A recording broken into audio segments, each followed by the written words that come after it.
Hello and welcome back to அக்காம சமையல் channel. இன்றைக்கி நம்ம இந்த வீடியோவில் என்ன பார்க்க போகிறோன்னா, பீஸா எப்படி பண்ணுறதாங்க நம்ம இன்றைக்கி இந்த வீடியோவில் பார்க்க போகிறோம். நம்ம வீட்டிலேயே ஹோம்மேட் பீஸா அவனில் இல்லாமல் நம்ம தோசை தவாலேயே நம்ம பண்ணலாம். சரி வாங்க இந்த டேஸ்டியான பீஸாவை நம்ம வீட்டில் எப்படி பண்ணலாம் அப்படிங்கிறத பார்க்கலாம். இந்த பீஸா நாங்கள் ட்ரை பண்ணி பார்க்கும்போது ரொம்பவே டேஸ்டியாக ரொம்பவே நல்லா இருந்தது. ஸோ நீங்களும் மறக்காமல் உங்கள் வீட்டில் ட்ரை பண்ணி பாருங்கள். நம்ம சேனலை இப்போ தான் நீங்கள் ஃபர்ஸ்ட் டைம் பார்க்குறீங்கன்னா மறக்காமல் நம்ம சேனலுக்கு சப்ஸ்கிரைப் பண்ண மறக்காதீங்க. நம்ம பீஸா செய்கிறதுக்கு நாங்கள் இங்கே மைதா எடுத்து வச்சுருக்கோம். மைதா இங்கே பார்த்திங்கன்னா ஒரு 1/4 கிலோ அளவு எடுத்து வச்சுருக்கோம். அதுக்கு ஒரு ஸ்பூன் சால்ட் நாங்கள் இங்கே சேர்த்துக்கிறோம். நம்ம இங்கே 3 ஸ்பூன் சுகர் நம்ம இங்கே சேர்த்துக்கலாம்.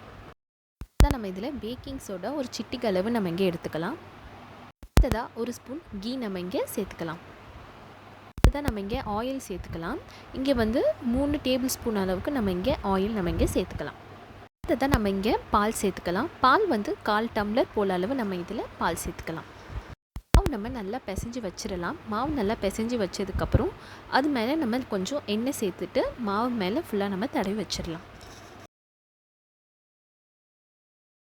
நம்ம பீஸா பண்ணுறோம். பீஸா பண்ணுறதுக்கான டாப்பிங்ஸும் நமக்கு தேவை. ஸோ இங்கே பார்த்திங்கன்னா நம்ம சிக்கன் மசாலா இது பண்ணலாம்.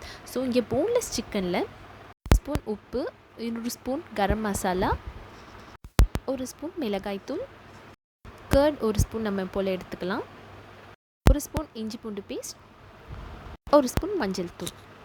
இது எல்லாம் ஆட் பண்ணி நம்ம நல்லா மிக்ஸ் பண்ணிக்கலாம்.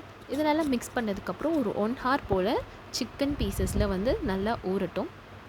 1 ஹவர் போல் நம்ம இதை ஊற வச்சுட்டு நம்ம நல்லா ஃப்ரை பண்ணி எடுத்துக்கிட்டால் நல்லா கலர்ஃபுல்லான நமக்கு சிக்கன்ஸ் நமக்கு ரெடி ஆகிடுச்சு. இப்போ பீஸா டாப்பிங்க்கு வெறும் சிக்கன் மட்டும் வச்சா பார்த்தாது. So onion, capsicum, cheese, corn, அப்புறம் அதுக்கான சாஸ், அப்புறம் மைனஸ் வச்சு நம்ம இங்கே பண்ண போகிறோம். இப்போ பார்த்திங்கன்னா நம்ம மாவு பிசைஞ்சு வச்சது ரொம்பவே சாஃப்ட் ஆகிடுச்சு. ஸோ மாவு நல்லா சாஃப்ட் ஆனதுக்கப்புறம் நம்ம தவாவில் நம்ம கீ கொஞ்சம் லைட்டாக நம்ம சேர்த்துக்கலாம். பேனில் நல்லா ஈவனாக ஸ்ப்ரெட் பண்ணிக்கலாம். கீ நம்ம ஈவனாக ஸ்ப்ரெட் பண்ணதுக்கப்புறம் நம்ம மைதா பிசைஞ்சு வச்சதை நம்ம அதில் ஒரு பங்கு எடுத்து நம்ம பேனில் இந்த மாதிரி தட்டி தட்டி நம்ம நல்லா வளர்த்து விட்டுக்கலாம். தான் நம்ம வளர்த்து வச்சுருக்கிற மைதா மேலே நம்ம ஒரு ஃபோக் எடுத்துக்கிட்டு மாவு மேலே நல்லா குத்தி விடுங்க. இது ஏன் நம்ம இப்படி பண்ணுறோன்னா, ஏன்னா அந்த கீழே இருக்கிற அந்த மைதா பேஸ் ஃபுல்லாக ஈவனாக நல்லா வேகணும். அதனால தான் நம்ம இப்படி பண்ணுறோம். அது மேலே இருக்கிற டாப்பிங்ஸும் நல்லா வேகிறதுக்காகவும் நம்ம இப்படி நல்லா பண்ணுறோம். தான் நம்ம சாஸ் எடுத்துக்கலாம். இதுக்கு நாங்கள் பீஸா சாஸ் எதுவும் பண்ணல. சாதாரணமாக இருக்கிற டொமேட்டோ சாஸே வச்சு நாங்கள் நல்லா ஈவனாக ஸ்ப்ரெட் பண்ணிட்டோம். அடுத்ததாக நம்ம டொமேட்டோ சாஸ் மேலே நம்ம மைனஸையும் நம்ம நல்லா ஈவனாக ஸ்ப்ரெட் பண்ணிக்கலாம். அடுத்ததாக நம்ம சாஸ் மைனஸ் மேலே நம்ம சீஸ் நல்லா வச்சிடலாம். அடுத்ததாக நம்ம ஆனியன் டாப்பிங் நம்ம சேர்த்துக்கலாம். அடுத்ததாக நம்ம இதில் கேப்சிகம் நம்ம சேர்த்துக்கலாம். அடுத்ததாக நம்ம இதில் சிக்கன் மசாலா நம்ம சேர்த்துக்கலாம். டாப்பிங்காக நம்ம கார்னை நம்ம நிறையவே சேர்த்துக்கலாம். அடுத்ததாக நம்ம ஷ்ரெட் பண்ணி வச்சுருக்க சீஸை நம்ம இங்கே சேர்த்துக்கலாம். அதையும் மேலே நல்லாவே தூவி விடுங்க. ஏன்னா அப்போ தான் பீஸா நல்லா சீஸியாக நம்ம ரொம்ப டேஸ்ட்டாகவும் இருக்கும்.